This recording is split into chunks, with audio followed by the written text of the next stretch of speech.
Olá, boa noite. Boa noite. Na catequese, Papa dá continuidade à reflexão sobre o mistério do Sábado Santo.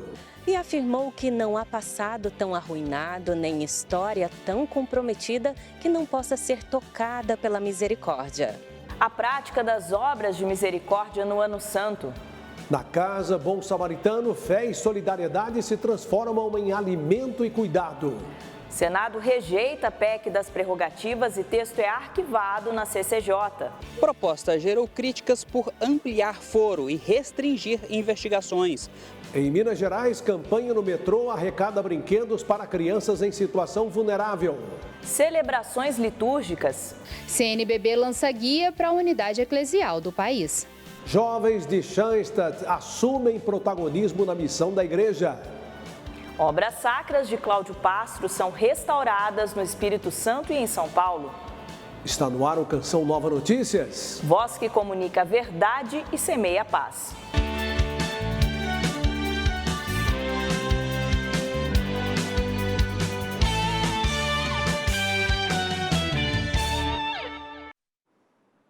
Nesta quarta-feira, o Papa Leão XIV se reuniu com os fiéis para a tradicional audiência geral na Praça São Pedro.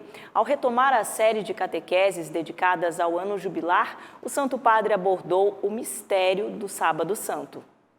O clima, ajudado pelos 20 graus da manhã de outono, foi de muito afeto para os 35 mil peregrinos e turistas na Praça São Pedro, que receberam o Papa Leão XIV em seu giro de Papa Móvel, realizado no início da audiência geral. Em seu discurso, Leão refletiu mais uma vez sobre o Sábado Santo. O Papa disse que este é o dia do mistério pascal, que Cristo desceu à morada dos mortos para levar o anúncio da ressurreição a todos os que estão nas trevas e na sombra da morte. Nella concezione biblica, o inferno, na concepção bíblica, não é tanto um lugar, mas sim uma condição existencial, uma condição em que a vida se enfraquece e reinam a dor, a solidão, a culpa e a separação de Deus e dos outros.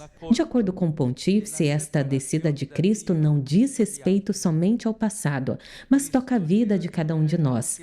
Ele disse que o inferno não é apenas a condição de quem está morto, mas também daqueles que experimentam a morte por causa do mal e do pecado. Cristo entra em todas essas realidades obscuras para nos testemunhar o amor do Pai, afirmou o Papa, e enfatizou que o Senhor faz isso não para julgar, mas para libertar, não para culpar, mas para salvar.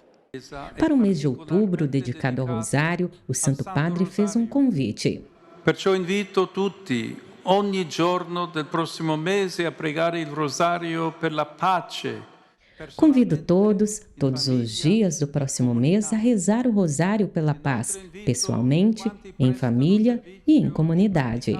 Aos peregrinos de língua portuguesa, expressou: neste nosso tempo, entre os escombros do ódio que mata, sejamos portadores do amor de Jesus que ilumina e reergue a humanidade. Deus vos abençoe. Dio vi benedica.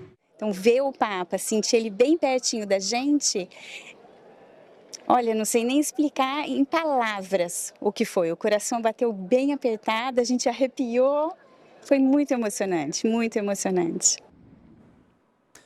A Conferência Nacional dos Bispos do Brasil apresentou um guia que reforça a comunhão das celebrações litúrgicas, inspirado nas orientações do Concílio Vaticano II.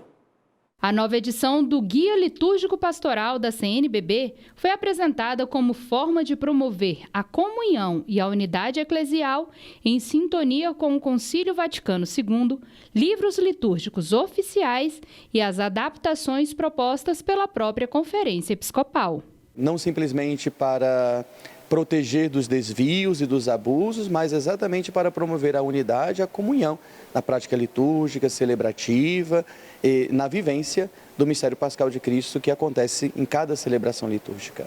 Para a CNBB, essa unidade é essencial para garantir a fidelidade na transmissão da fé.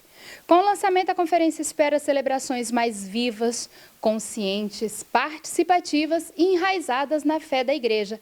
Além disso, reafirma a liturgia como pilar da vida cristã, sustentando a missão evangelizadora da Igreja e fortalecendo a caminhada das comunidades em todo o Brasil. A CNBB já há muitos anos tem essa prática de sugerir para as nossas dioceses, arquidioceses, para toda a igreja, para todo o povo de Deus, né, o guia litúrgico pastoral. Claro, esse guia litúrgico não substitui os livros litúrgicos atuais, por exemplo, a instrução do Missal Romano, a introdução aos livros litúrgicos, e também não substitui a autoridade do bispo local. A publicação está atualizada conforme a terceira edição típica do Missal Romano, para orientar as comunidades nas celebrações litúrgicas.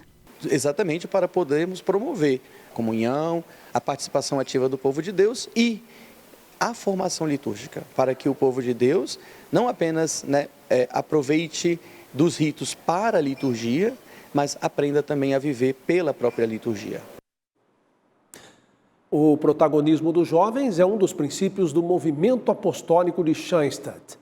Uma das missões da Pastoral da Juventude é levar a imagem da Mãe Peregrina em diferentes lugares do mundo. A atividade missionária baseada na escuta, na oração e na partilha também acontece no Brasil. Nos hospitais, grupos se reúnem para levar a imagem da Mãe de Deus aos enfermos. A Mãe Peregrina que acolhe, visita e se torna sinal de esperança para quem sofre. Tudo isso acontece porque as famílias e a juventude de Schoenstatt assumem com dedicação essa missão. A Pastoral Juvenil da campanha cumpriu 15 anos. A Pastoral Juvenil do Paraguai completou 15 anos. Surgiu em 16 de maio de 2010, diante da necessidade de fundar um grupo de jovens dentro da campanha da Mãe Peregrina de Schoenstatt. Assim nasceu o grupo, que passou a realizar visitas em hospitais. Não é apenas no Brasil que essa missão se realiza por meio dos jovens. No Paraguai, essa jovem testemunha como a Pastoral Juvenil transformou sua vida. Realmente me alimenta e me obriga a me nutrir para poder ensinar e acompanhar os jovens. Antes eu não rezava o rosário e pensava, como eu vou ensinar se eu mesma não rezo? Então essas pequenas obras me educam, me formam e me fazem participar da Pastoral Juvenil. Trabalhar e formar parte da Pastoral Juvenil. No Brasil, a pastoral está presente em diversos estados. Em Santa Maria, no Rio Grande do Sul, Heloísa conta como acontecem os trabalhos. Os jovens ficam alguns dias, uma semana, depende do local e da finalidade da missão, evangelizando, seguindo o que Jesus nos pede no Evangelho para sermos missionários.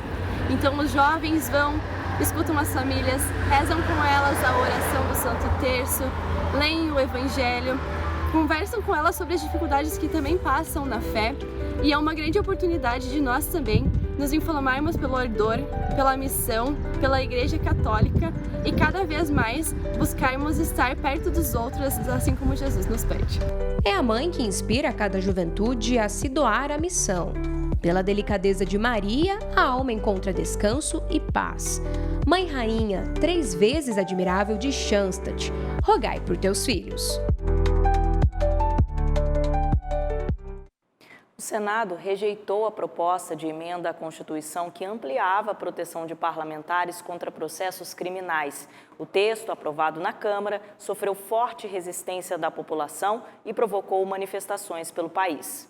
A proposta de emenda à Constituição das Prerrogativas, conhecida como PEC da blindagem, estabelece que parlamentares só poderão ser processados criminalmente com autorização da respectiva Casa Legislativa, em votação secreta. O texto também prevê sigilo na análise de prisões em flagrante, amplia o foro privilegiado para presidentes de partidos e determina que medidas como busca e apreensão e bloqueios de bens de parlamentares só possam ocorrer por decisão do Supremo Tribunal Federal. A rejeição da PEC no Senado foi uma resposta às manifestações populares contrárias ao projeto. Na Câmara, a proposta havia sido aprovada com voto de 344 deputados e o apoio do presidente da Casa, Hugo Mota. Após a aprovação, alguns parlamentares recuaram e chegaram a publicar pedidos de desculpas nas redes sociais. O relator da PEC no Senado afirmou que as mudanças propostas representam um grave retrocesso no combate ao crime e à corrupção no país. O objetivo real da PEC da blindagem é proteger autores de crimes graves, como corrupção, lavagem de dinheiro, organização criminosa, tráfico de entorpecentes e infiltração cada vez mais na atividade de milícias e facções no nosso país. Já o líder do Partido Novo disse que a proposta tinha a intenção de evitar arbitrariedades da justiça, mas reconheceu que houve erro na dose. A diferença entre o veneno e o remédio é a dose. Então, poderia até ter um objetivo nobre, como a gente compreende hoje, eu acredito, que nós vivemos um sistema de chantagem aqui entre alguns ministros do STF. A defesa do ex-presidente Jair Bolsonaro protocolou hoje no Supremo Tribunal Federal um pedido para suspender as medidas cautelares que incluem a prisão domiciliar. Nós vamos então à capital federal com a repórter Aline Campelo, que traz os detalhes para nós. Aline, boa noite para você. Excelente noite para você, Reinaldo, e para todos que nos acompanham. Bem, a defesa de Jair Bolsonaro pediu ao Supremo Tribunal Federal a revogação das medidas cautelares, entre elas a prisão domiciliar, o uso de tornozeleira eletrônica e a restrição ao acesso às redes sociais. As determinações foram impostas em agosto pelo ministro Alexandre de Moraes, que apontou o risco de interferência no processo que envolve Eduardo Bolsonaro e o empresário Paulo Figueiredo. Os advogados alegam que o ex-presidente não é alvo formal do inquérito e, portanto, não haveria mais base legal para manter as restrições. O pedido sob sigilo será analisado pelo Supremo. E, paralelamente, foi publicado hoje a ata de julgamento que condenou Bolsonaro a 27 anos e 3 meses de prisão por tentativa de golpe de Estado. A partir dessa publicação, o STF tem até 60 dias para liberar o documento com a decisão colegiada. Só então começam a contar os prazos para os recursos da defesa, que podem ser analisados neste ano. Se confirmada essa previsão, a Corte pode abrir caminho para a execução das penas já em dezembro. A gente vai seguir acompanhando cada etapa desses processos aqui em Brasília. Eu volto com vocês no estúdio. Reinaldo. Muito obrigado, Aline Campelo, direto de Brasília, com imagens de Sani Alves. Olha, 2 importantes obras do artista plástico Cláudio Pastro passaram por restauração em diferentes igrejas. O trabalho preserva a memória do paulistano que se dedicou exclusivamente à arte sacra por 40 anos e reaproxima as comunidades locais de suas referências visuais e espirituais. A arte sacra valoriza tradições, expressa fé e revela o belo e o sagrado. 2 importantes obras sacras do artista plástico Cláudio Pastro foram restauradas. Uma é o painel dentro do mosteiro Nossa Senhora de Guadalupe, no Espírito Santo. Outra é a figura do Cordeiro Místico na paróquia São Luís Gonzaga, em São Paulo. A obra do Mosteiro de Nossa Senhora de Guadalupe, ela tinha muita sujeira, como é natural, de uma obra mural, vai acumulando sujeira que vai aderindo à parede, e ela tinha uma perda de cor. Nós resgatamos a tonalidade amarela do mural, porque na arte sacra as cores também guardam um significado. E aí nós tivemos que usar uma série de adesivos, um processo bem delicado e bem trabalhoso para que a gente grudasse novamente tudo aquilo que estava soltando de volta à parede. Além de restaurar a pintura, o trabalho tem também outro grande significado, o de preservar a memória e reaproximar as comunidades locais de suas referências visuais e espirituais. Então, dentro de uma igreja, dentro do espaço celebrativo, essas obras, essas figuras, elas não podem ser colocadas de forma aleatória. Elas se relacionam com a celebração. Elas têm um simbolismo ali dentro daquele espaço. A restauração da obra do Cristo Pantocrato no altar da paróquia São Luís Gonzaga, zona norte da capital paulista, durou 15 dias intensos de empenho e dedicação. O cônego José Renato acompanhou todo o processo. Estar rezando com os pincéis, porque exige muita delicadeza, paciência, equilíbrio também. E resistência física, porque ficar subindo e descendo o andaime não é para qualquer um. Como bem dizia Cláudio Pastro, a beleza é a manifestação de Deus em nós, revelada por meio da contemplação. O sagrado tem que ser belo e tem que ser simples, né? O centro é Jesus, mas vamos procurar preservar aquilo que, com muito amor, foi construído, foi esculpido, foi feito para nos fazer nos conectar com a beleza daquele que é a verdadeira beleza.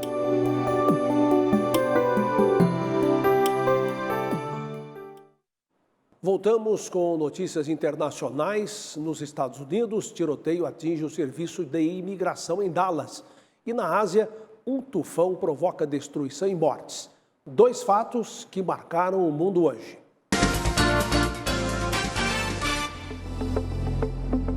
No início da manhã desta quarta-feira, um homem disparou vários tiros contra imigrantes e agentes da Delegacia do Serviço de Imigração e Alfândega em Dallas. A agência foi designada pelo presidente dos Estados Unidos, Donald Trump, para deter imigrantes em situação irregular no país. E ela tem sido um local tenso, com gestos de revolta e protestos. Segundo a imprensa local, 2 imigrantes morreram. A polícia afirmou que o atirador também morreu. Outras 3 pessoas ficaram feridas. No continente asiático, o super tufão Ragasa continua a fazer estragos. Ele já é apontado como o mais poderoso de 2025. Na manhã desta quarta-feira, chegou ao sul da China, depois de provocar a morte de 17 pessoas em Taiwan.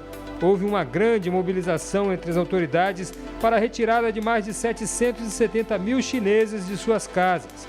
O fenômeno chegou ao estado de Guangdong, com ventos de até 195 km por hora e chuvas intensas. O governo chinês enviou tendas, camas e suprimentos de resgate. Em Hong Kong, ondas gigantescas atingiram o litoral de Tsinghua. Neste local foi emitido o sinal de tufão 10, o nível mais alto de alerta. Empresas e serviços de transportes foram orientados a permanecerem fechados.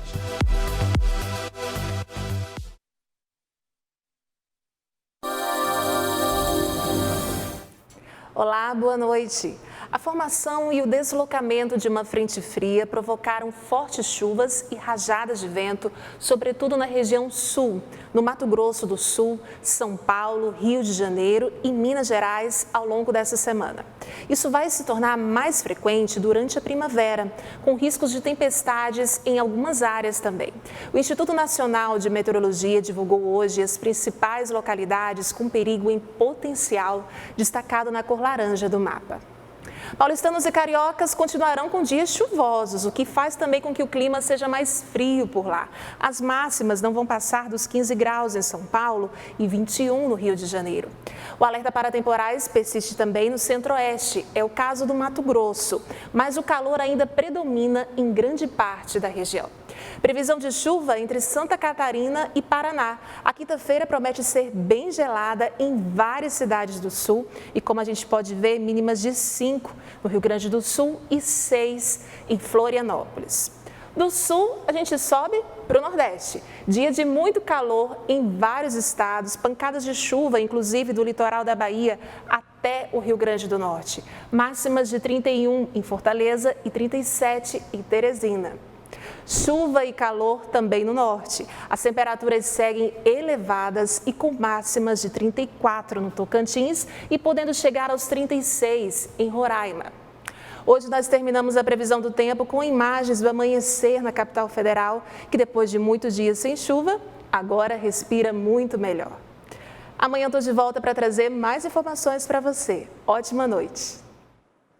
Neste mês de setembro, o Código de Defesa do Consumidor completa 35 anos. Na capital paulista, os repórteres Aline Imércio e Gilberto Pereira revelam o que diz a população sobre a lei que regula direitos e deveres dos consumidores. Há alguns anos, o Elis viu seu nome ficar restrito diante de uma dívida com o banco. Mesmo com o débito quitado, seu nome continua na lista de restrição e por isso veio hoje ao Procon buscar por seus direitos de consumidor. Bem recebido, já é a segunda vez que eu vim, eu consegui vários papéis com prova que eu já fiz a quitação para mim procurar judicialmente resolver minha questão. Assim como eles, todos os dias, centenas de pessoas procuram por direitos no Código de Defesa do Consumidor, uma lei que completa 35 anos. O Código ele é o principal instrumento de promoção e defesa da cidadania, em especial dos consumidores. Ele tem um basamento na Constituição, né, e todos nós somos consumidores, portanto, ele é útil a todos nós a todo momento. Esse código, ele, na verdade, ele transformou o Brasil, porque antes de 1990 o consumidor praticamente não tinha nenhuma voz, né? Então, assim, é um marco para o consumidor, para a sociedade. A gente pode dizer que é um dos melhores conjuntos de leis, de códigos pró-consumidor do mundo. Uma pesquisa realizada pelo Colegiado Nacional de Procons Estaduais, feita com mais de 1.000 brasileiros, apontou que 86% dizem conhecer o Código de Defesa do Consumidor e 67% relataram ter bastante ou algum conhecimento de seus direitos. E uma das formas de conhecer esses direitos é por meio do PROCON. Seu Júlio recebeu notificações de um empréstimo que ele não realizou e foi ao órgão buscar a solução. Desconto na minha aposentadoria de um valor que eu não pedi, procurei pesquisar, né? Para me cercar o problema, para resolver. O PROCON, desde 76, criado, né? E a difusão dos direitos dos consumidores, principalmente após a aprovação do código, né, potencializa o direito de reclamar, e o índice de solução dos PROCONs, do PROCON São Paulo, é um índice de credibilidade. O Brasil comemora conquistas históricas na natação paralímpica no Mundial de Singapura, enquanto o futebol sul-americano e o Brasileirão têm jogos decisivos nesta semana. Alan Toledo conta pra gente em mais um CN Esportes.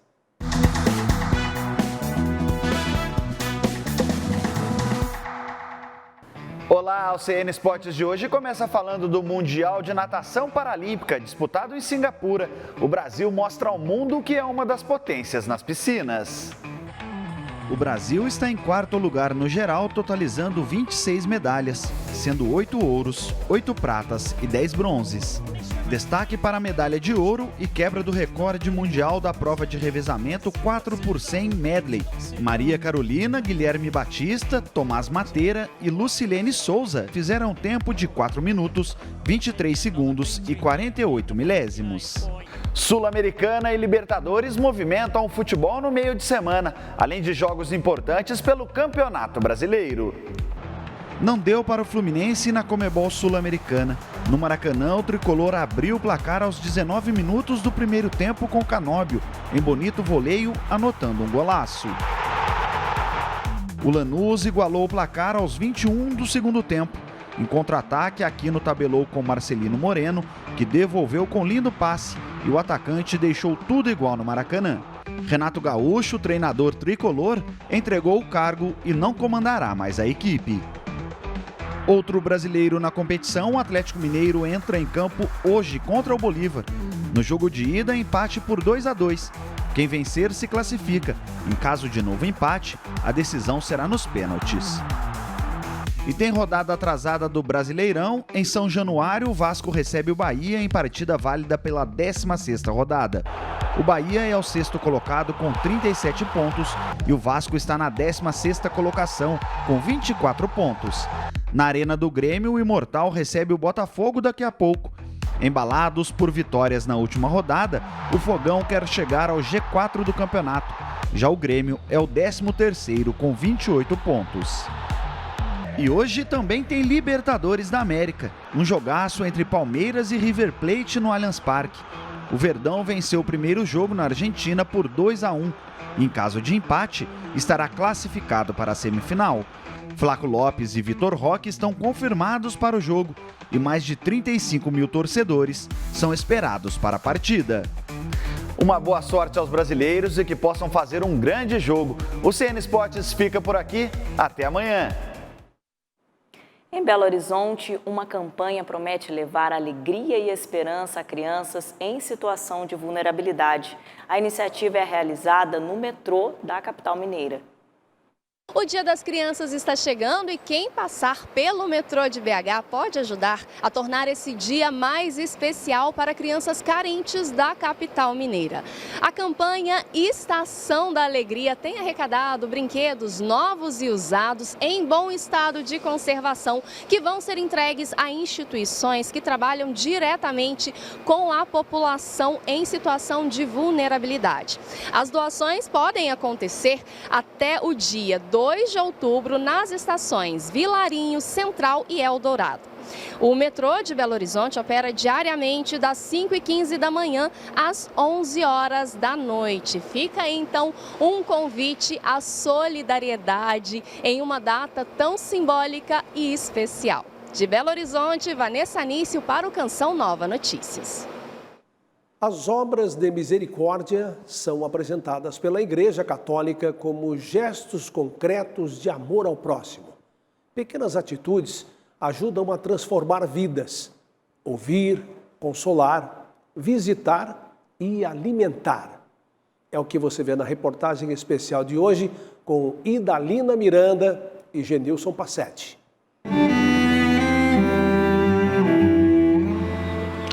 Eu sou muito agradecido a todos vocês. Vocês não são nossos amigos, vocês são nossa família. As lágrimas de Gerson são de alegria por causa do amor de Deus que o constrange mais uma vez. Elas são respostas concretas de agradecimento pelo alimento que chega todos os dias, por meio da generosidade de alguém. E quem providencia o pão tem o mesmo nome de quem precisa, Gerson. Na verdade, o projeto é uma inspiração evangélica, né? Tudo que fizeram um Deus pequenino, é a mim que eu fizeste, né? Amar a Deus sobre todas as coisas, ao próximo como a ti mesmo. E a passagem do bom samaritano, né? Que viu, compadeceu e cuidou.